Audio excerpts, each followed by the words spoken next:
Good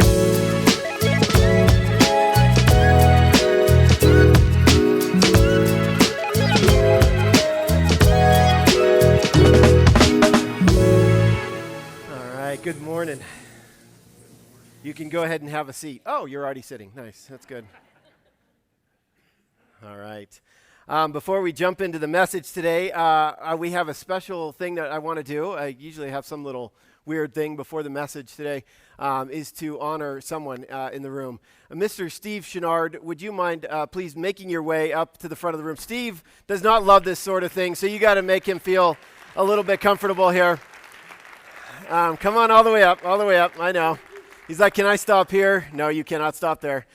Okay, for those of you who don't know, Steve is our custodian, janitor, and all-around fix-it man here at the church. And we missed Custodial Honoring Day. It was back in October, so we really missed it. And so... recently, we've been having our staff meetings, and we've just been talking about all the different ways that Steve kicks in here at this church. And so I wrote a little something. I'm going to read this. Steve is an unsung hero here at Crossroads. He is often here behind the scenes making things happen that would never happen. He is the one who cleans up our messes, sets up our chairs, wipes down our tables, cleans our rooms, vacuums our crumbs, sweeps our floors, mops our spills, and listens to a lot of talk radio. If you've been around, you know what I'm talking about. And if you sprinkle when you tinkle, and you're not a sweetie that wipes the CD, do you know what I'm talking about? Some of you. Steve does that too. He has been called Angry Santa, the White Phantom, Dumbledore, and Gandalf the Grey.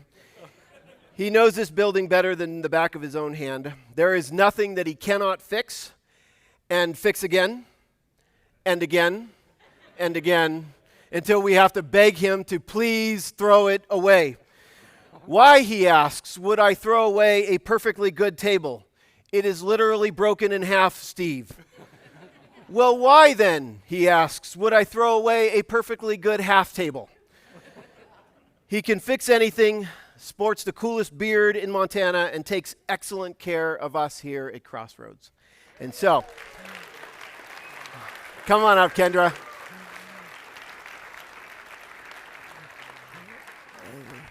On behalf of, you're going to have to reach out and carry this, on behalf of all of the staff and ministry leaders and elders here at Crossroads, we wanted to say thank you for everything you do around here. Thank you. We didn't know what to get Steve. A traditional basket was not really ideal, so we got him a meat basket. And it is literally full of meat. So, okay, buddy. Thank you. Thank you very much. You're welcome. You're welcome. All right. We just think that sometimes we don't say thank you enough to Steve for everything that he does around here. So thanks for joining me in that. All right. Oh, just in case you're wondering, go ahead and click that slide. This is what Steve looks like behind that beard. Whoa, I know. Pretty cool. All right. Okay. Well, thank you for being here today. As I said in my email, if you're getting my email, you should have seen this. It's a little bit different sermon for me today. I'm hoping that it'll still be a blessing to you. I have kind of three little kind of mini sermons all wrapped into the message today, and each one centers around the theme of Memorial Day. I didn't set out to write a patriotic sermon, but I just had this nagging feeling that we need to spend some time honoring people who I believe very strongly need to be honored today. And so I want to spend some time doing that. And so to get us going here, I'm going to just start off with a little video called Thank You. Some of you might remember this speech given by Ronald Reagan. You can go ahead and play that video.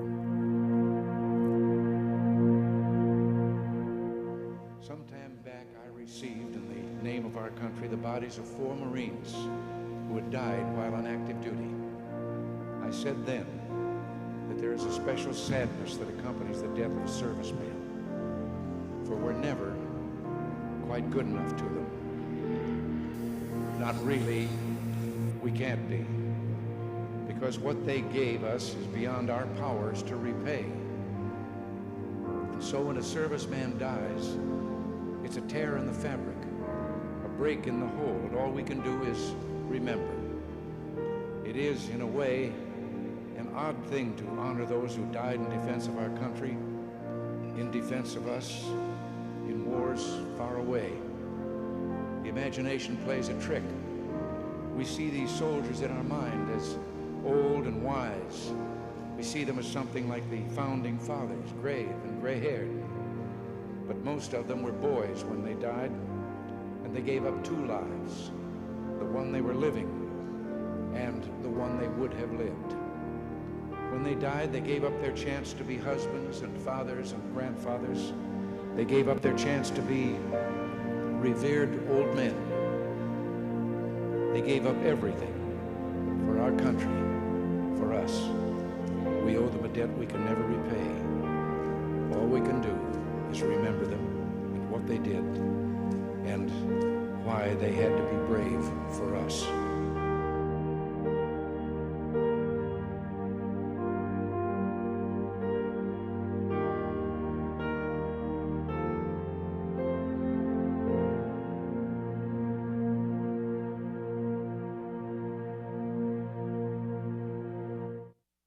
Reminder today, but I did.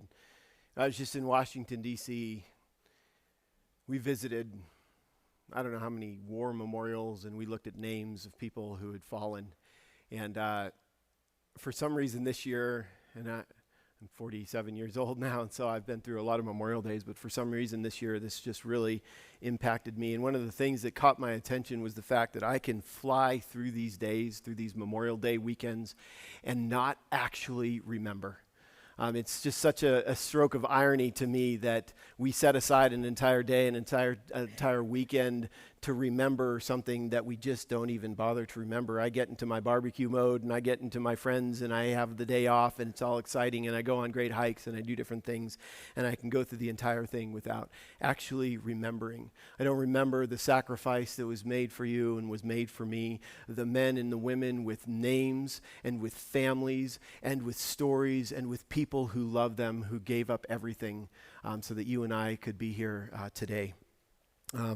Alan West says, nowadays, many Americans have just forgotten the meaning and the traditions of Memorial Day, which is just so ironic that we forget what we're remembering.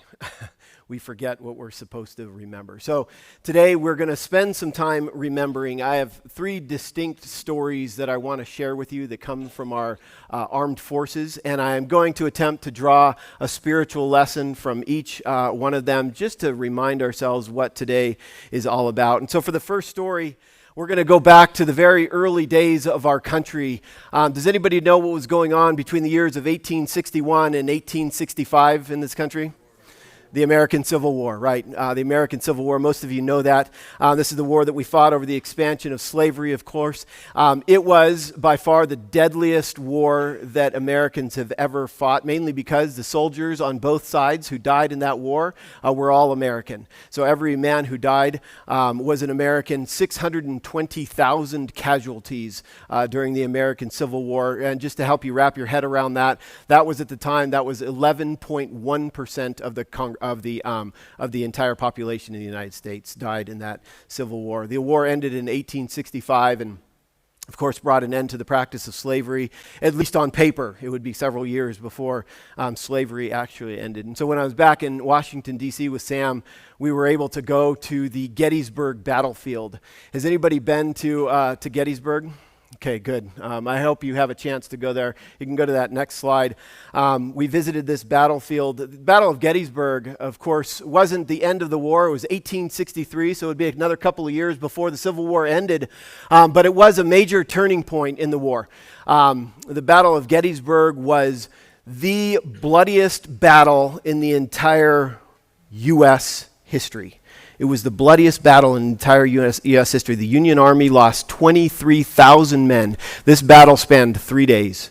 3 days, July 1st, 2nd, and 3rd of 1863, and 23,000 men on the Union side, 28,000 men on the Confederate side were killed in those 3 days. If you've ever been to the Gettysburg battlefield, you may remember hearing about these things. This is a tree, of course.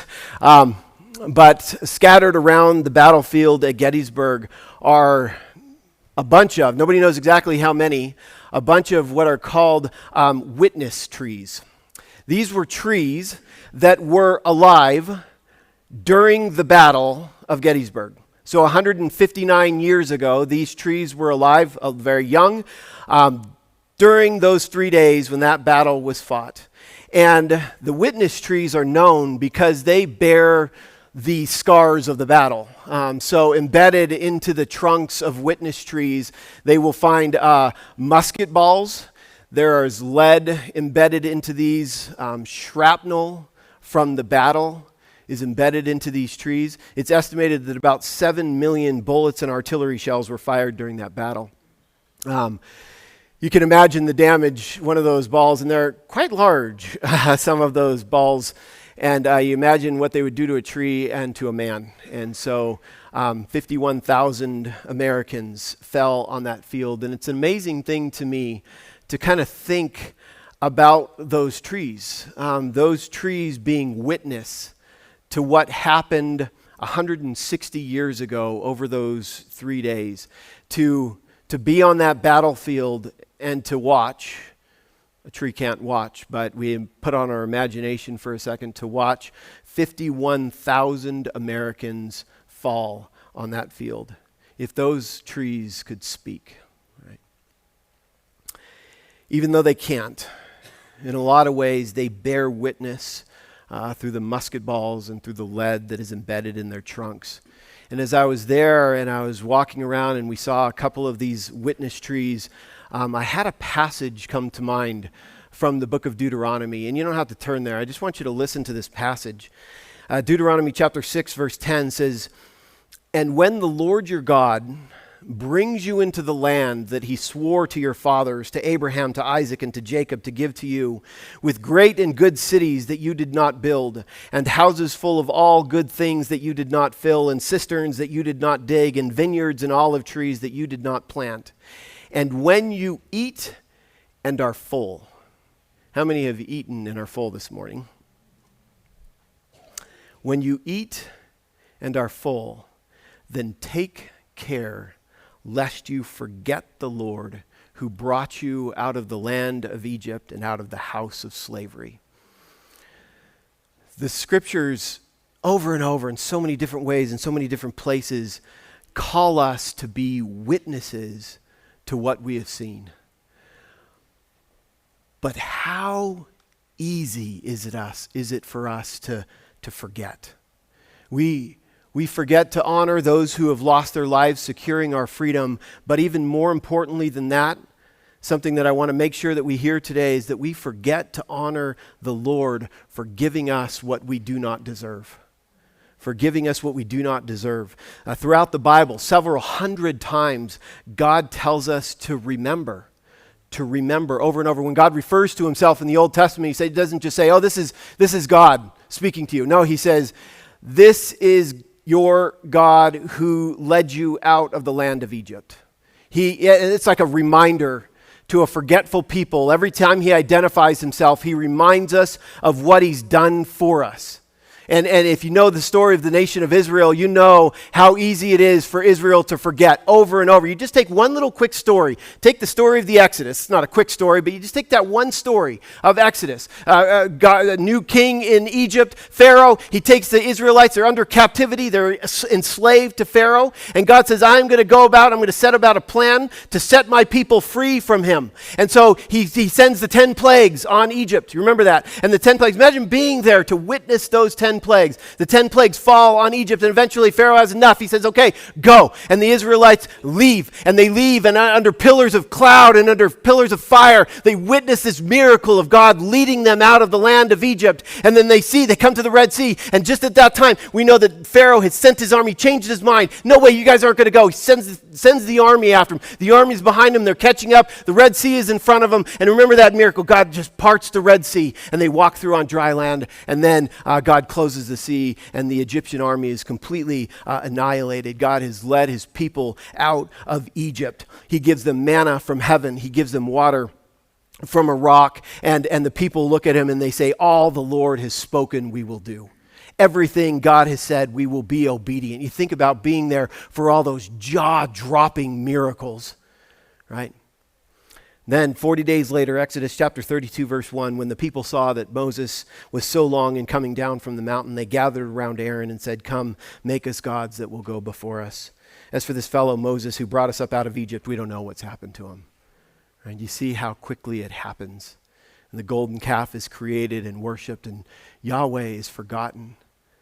And so when he tells us in Deuteronomy, he says, take care lest you forget your God. Take care lest you forget. I might be tempted to say something like, oh man, I read the stories of the Israelites, and you probably do this too, like, those Israelites, man, they just blew it all the time. They're never getting it right. And like, I'm so glad I'm not like that, right? Or you know what I really say? I say something like this, and you probably say this too. You say, if I had witnessed a miracle like that, I would never, like this Red Sea parts in front of me, and I walk through, and then my enemy is crushed behind me. I would never forget what he has done.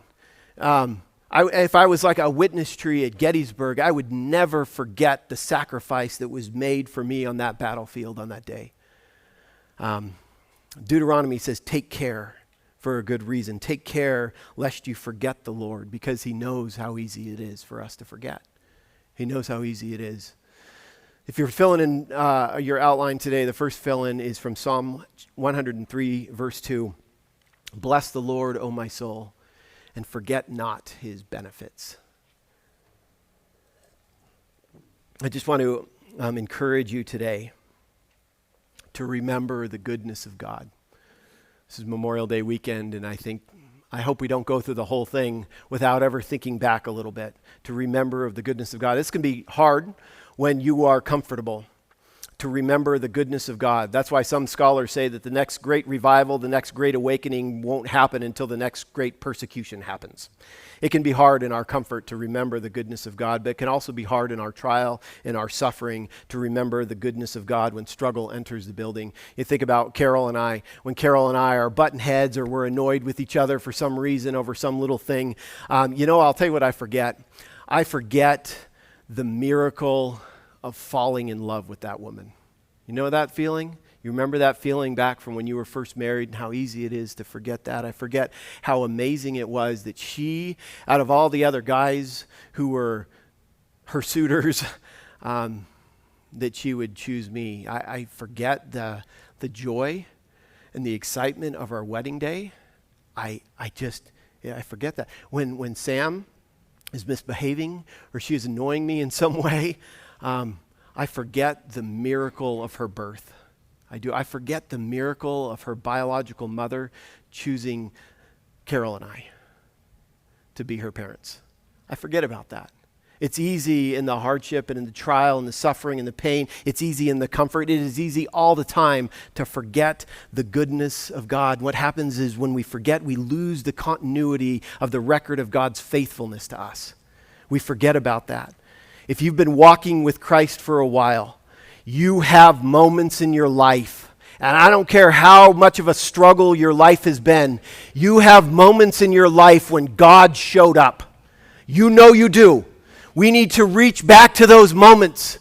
We need to reach back and hold on to them and not forget the goodness of our God, not forget how faithful he has been to us. And when everything clouds that out and it looks like nothing's going right, we need to be able to go back to those moments and dig them up so that we might be a witness to the goodness of God. In Gettysburg, those trees, those witness trees, they will hold up their scars and their wounds to remind us of the sacrifice that was made, right?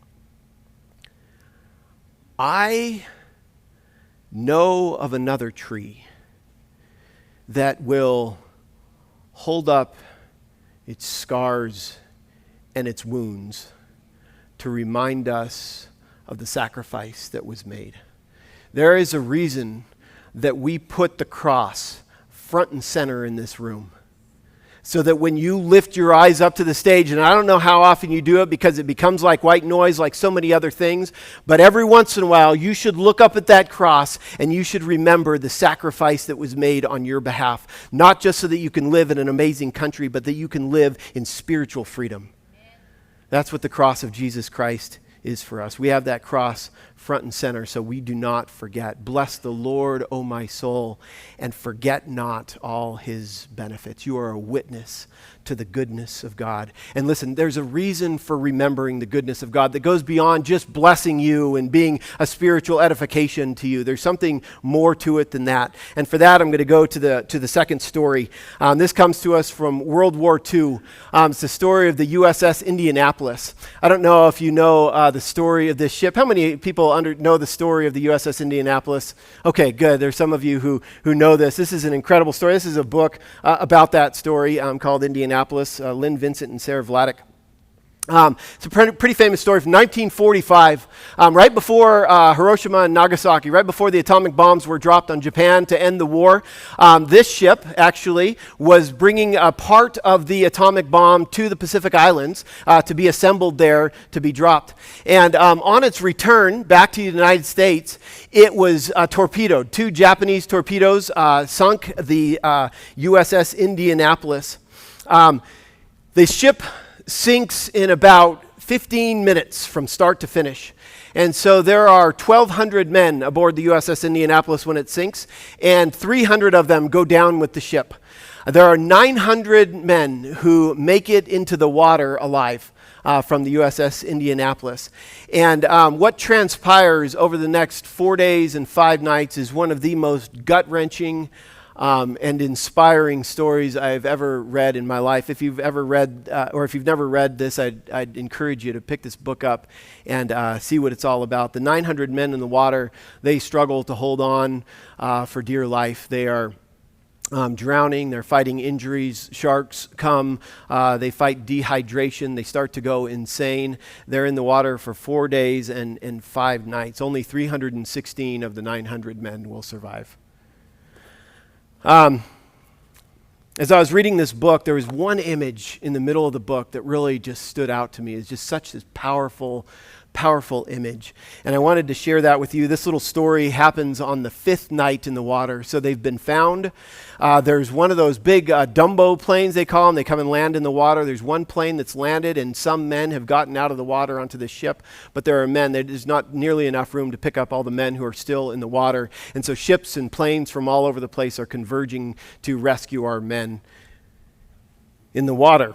One of the ships is called the USS Doyle. And it is coming as quickly as it can to the scene. It's a battleship. There's a name of a guy that you'll hear. His name is Claytor. He is the captain of the battleship. And there's another guy whose name's Marks. And he is on one of the Dumbo planes that has landed in the water and is filled as much as he can with men. But there are still men out in the water. So let me just read you this little scene here. Boilers churning hot. USS Doyle sliced through the sea with the urgency of a bullet. Over the radio, Claytor had heard that Marks had collected more than 50 men and also about the second Dumbo plane that was on his way. This meant that there were at least 100 men still in the water on this blackest of nights. Claytor imagined their terror. How many of them would be lost to cold or to sharks? How many would simply give up hope? At 10:42, Claytor issued an order that no man aboard had ever heard before. Turn on the searchlight and point it at the sky. Claytor's officers and sailors were stunned. At night, the crew of a warship made a religion of keeping it dark, skulking around under dim red lights, even hiding the orange glimmer of their cigarettes. Some on the bridge were aware of Marks's warning about possible submarines in the area. Allowing any light to escape the ship was like painting her with a bullseye for the enemy. Still, they understood. Doyle was more than an hour away from the survivors, and Claytor wanted the men in the water to see the light, dig deep, and hang on just a little longer. A sailor complied with the skipper's orders, and the ship's 24-inch searchlight streamed skyward, piercing the night with a perfect tower of brilliant white. Standing topside, Charles Doyle gazed up at this unprecedented beacon, and the hairs on the back of his neck stood up. Like the rest of the crew, he trusted his captain. He also knew that for the first time in his Navy service, his ship had just become the brightest target on the Pacific. When Marks saw Doyle's lights on the southern horizon, he decided he had never seen a finer example of American courage. Claytor knew there might be enemy subs. Marks had told him so himself. And yet the Doyle captain had resolutely trained his searchlight at the sky. The reaction on the Dumbo was electrifying. "Look," Mark said, as the men crying for water and clinging for life. That light they saw was a destroyer on its way. There was water on board and doctors. Rescue was coming soon. And he watched as tears of joy and relief washed across their faces.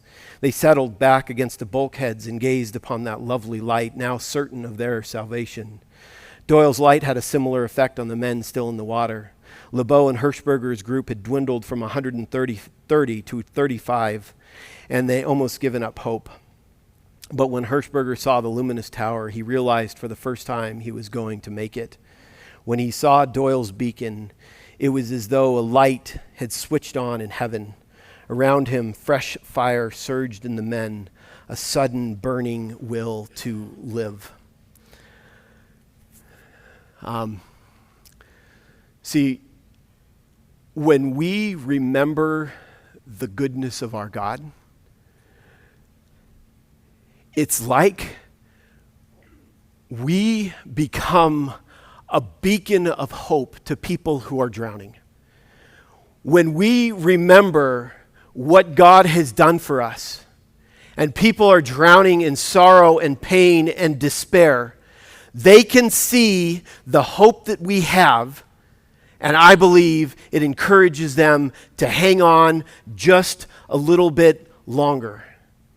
When we allow the goodness of God to form our witness, we become a beacon of hope to people who are dying. You may remember I talked a lot about Romans chapter 15, verse 13. It's one of my life verses. Here's what it says. It says, "May the God of hope fill you with all joy and peace as you trust in him, so that," there's a reason that God fills you with joy and peace as you trust in him, so that, it says, "so that you may overflow with hope by the power of the Holy Spirit." Remember a long time ago I talked about hope should just splash out of us onto anybody and everybody who comes near to us. Hope should just splash out of us. But we have been filled with a purpose. We have been filled with a reason. Your hope in God, because of what God has done for you is to overflow from you and to become a beacon of hope. See, you're not just to keep the joy and the peace to yourselves. You're not just to keep that. You're not just to keep a record of God's faithfulness for yourself. You're to be a conduit, a reflector of the goodness of God to anybody and everybody that you come into contact with. This is Genesis chapter 12, verse 2. God tells Abraham, he says, "I'm going to make you a blessing. I'm going to make you a blessing." He says, "I will make you a great nation. I will bless you and make your name great." Does anybody know what comes next? "So that you will be a blessing." So that you will be a blessing. The goodness of God is not just meant to fall on the people of God and stop there. We are meant to be conduits, and we were meant to be reflectors. We are meant to be witnesses to what God has done in our lives. We are living testaments to the grace and the mercy of God. And let me tell you something that is powerful to people who don't have hope. I've said it before, and I'm going to say it again. The world, the culture, the day, the age that we are living in right now, if there is anything people need, it is hope. And I'm telling you right now that as Christians, you have the only hope that is worth anything. It is in you, and his name is Jesus Christ.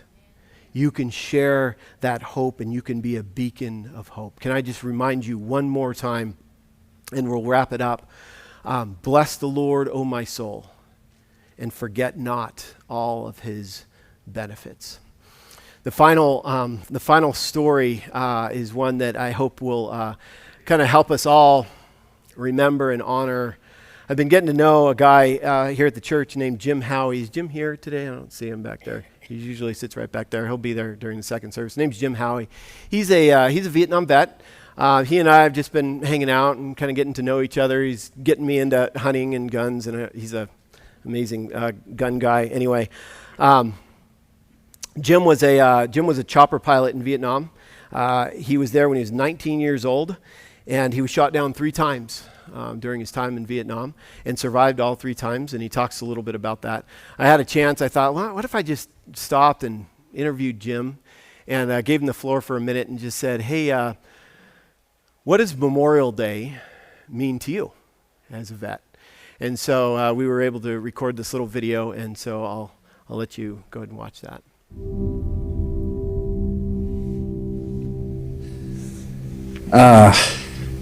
My name, Jim Howie. Rank over there was just a W1. I was a warrant officer. Okay.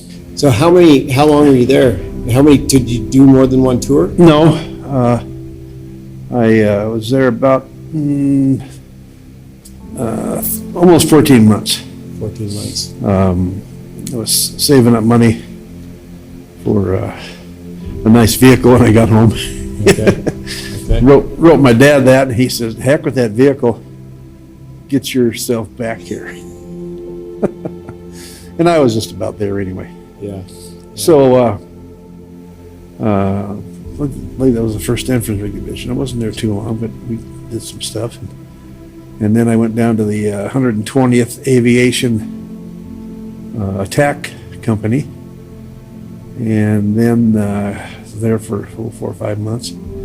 And then I went to the 34th Engineer Group in their aviation detachment, which was a small group of about 8, 9 helicopters. Okay. What kind of missions did you fly? What were your? Well, I flew everything. Everything. Mostly troop carrier and the gunship operations when you're in a regular assault company or whatever, When I was with the engineers, you could fly anything. You could fly emergency medevac if one of the people out there making a road or found it blew up with a mine or something, Thinking about Memorial Day, thinking about people that not only are veterans, but people who've been lost. Basically, Memorial Day is for those that have been lost. Yes. And like most everybody, busy and whatever, and 50 years ago or so when I was over there, it's just another holiday, 1,600,000 plus people have been killed defending this country. It's a lot of people. It's a lot of people. You were recently in Washington, D.C., and you saw the wall. 49,000 or 53,000, something like that, were killed over there. The biggest war, the biggest loss of life, was the Civil War. Yeah. Some 600,000 people, or soldiers, north and south, were killed. Yeah. And some civilians, I suppose, but I didn't know that, and it's just something to think about. Did you lose friends in Vietnam? There was one fellow that I was kind of thinking about. Walter Kohler. He came in as a reconnaissance pilot when we were assigned for the engineer group, and kind of took him under my wing and showed him, what's going on around here and stuff. And it was only, he was probably the closest guy that I had of a friend. Huh. A really good buddy, so to speak. I de-roast out, headed for the States, and I find out a week later that he had, I don't know whether he was shot down or crashed or whatever. And it was, they call it aircraft incident, but he was killed. And I thought, I should have been there to help him. And I wasn't.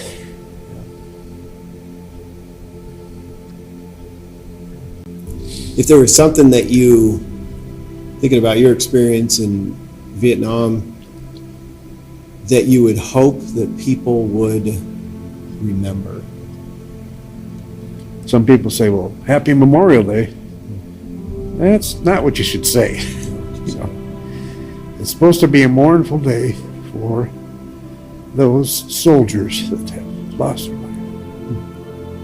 And you'll see on the cemeteries, I put up the little flag with the graves and everything. No, there's not connotation of happiness. It's kind of like going to a funeral, you know. Yeah. And it's, you know, people that might think about that a little bit. Like I say. Well, on behalf of myself, and I think everybody probably who's watching this, thank you. Thank you for your service. Welcome. Means a lot to us. Thank you. Yeah. Got these military plates on my car. A disabled veteran. People come up all the time and say, well, thank you for serving. I go, well, you know, first it kind of caught me off guard. Saw some guy walking clear across the parking lot once. And he said that makes you appreciative. Yeah. Yeah. Because we have pretty good lives because of that. Millions of people who have given up theirs so that we could enjoy this. So, I can just say that the Lord must have something else for me to do. From the time I was over there, and a half a dozen other times driving down the road, near crash, near wreck, or something in a car, you know, and everything. And I thank Him for that. yeah. Gave me a great life.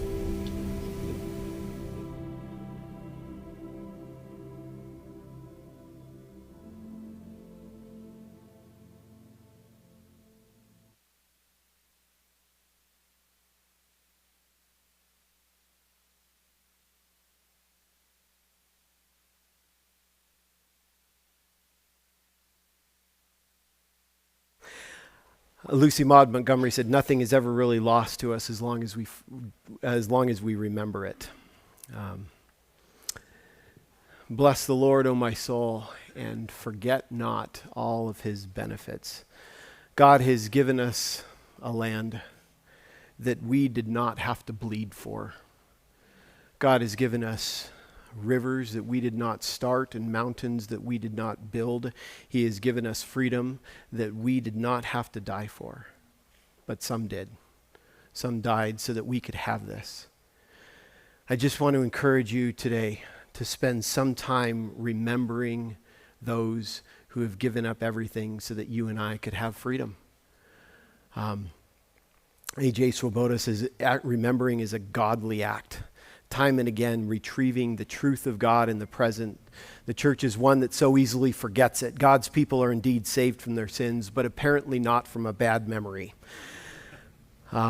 Today and this weekend, we remember the goodness of God through the sacrifice of men and women who gave their lives for us. And I think it is right to honor them. I know that for many of you in the room, if you're a veteran, that this weekend is about your brothers and sisters who have fallen. And I know a lot of you don't like to have attention drawn to yourself on this weekend. But here's what strikes me. Sometimes I think of the men and women who have fallen, who would want us to remember those who fought. And even if you did not give your life ultimately, you fought for this country and you were willing to. And so I know this isn't always one of your favorite things to do, but I think one of the ways that we can honor the dead best is to love the living really well. And so today I want to just ask, and I'm going to ask, and I know for some of you might not want to do this, which is fine, but if you are a veteran of our American Armed Forces, I would ask that you would please do me a favor and stand to your feet. Would you please stand to your feet? And can we give our veterans a round of applause? Stay standing for just a second.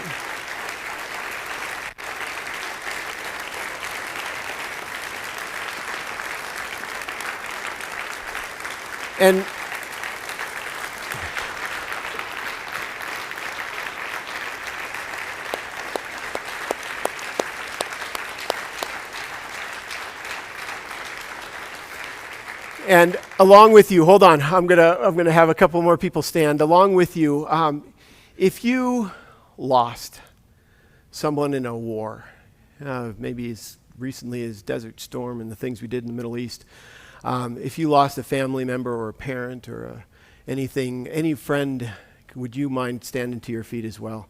We want to make sure that we are also honoring those who have stayed here. Okay, can we give them a round of applause too?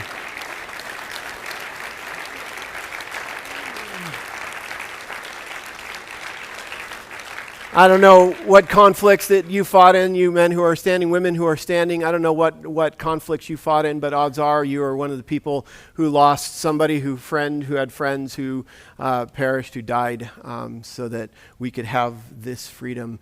And so on behalf of myself and all of us here at Crossroads, we just want to say a heartfelt thank you and appreciation for your service this morning. So thank you for everything that you did. I'm going to have, to close us out today, I'm going to have everybody stand to your feet. And we're going to do, I think, just the most important thing we can do to finish this service. Obviously, we want to spend some time remembering and honoring those who have fallen. But the most important thing we can do today is we can give all the honor and all the praise to our God in heaven. Amen? And so I've asked Nikki and Ben to close us out in a great hymn today. I'll let you guys take it away.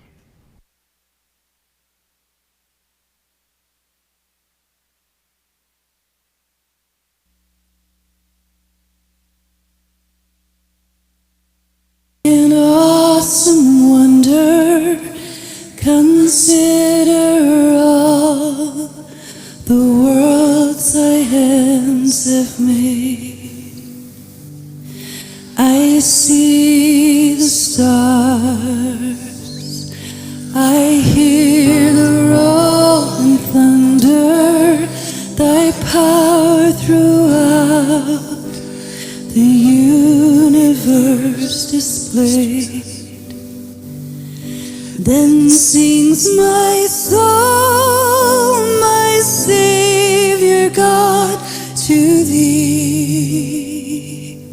How great thou art, how great thou art. Then sings my soul, my Savior God, to thee. How great thou art, how great thou art. And when I think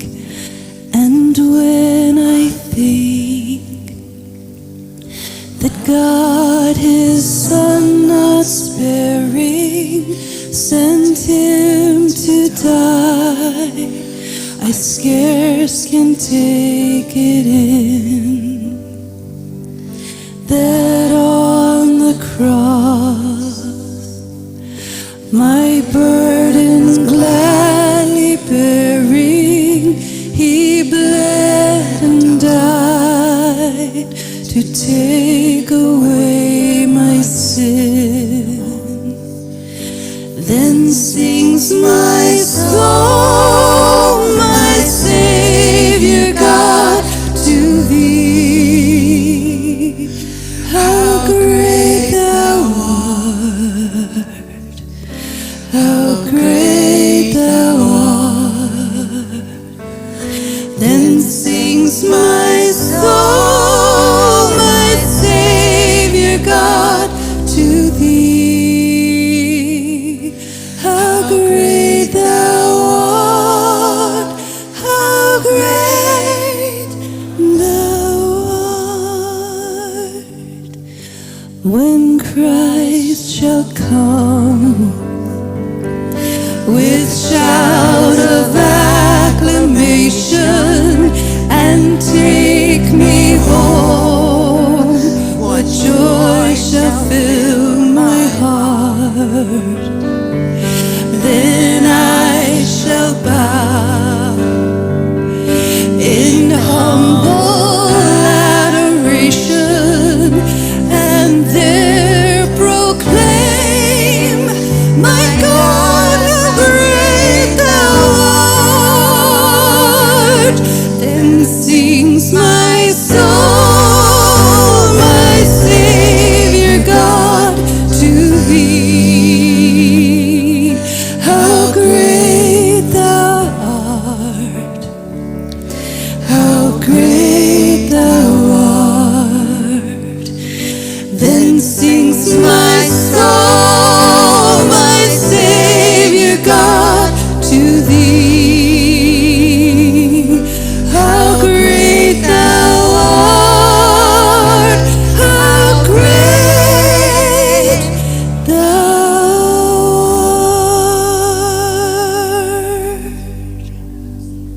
Amen. Amen. God, thank you for this time together today. Thank you just for the reminder, not only to think about those who have fallen in the service of our country. God, I pray your blessing over them and over the families today, over their friends today, people who knew them and loved them. But God, that we would not forget your goodness.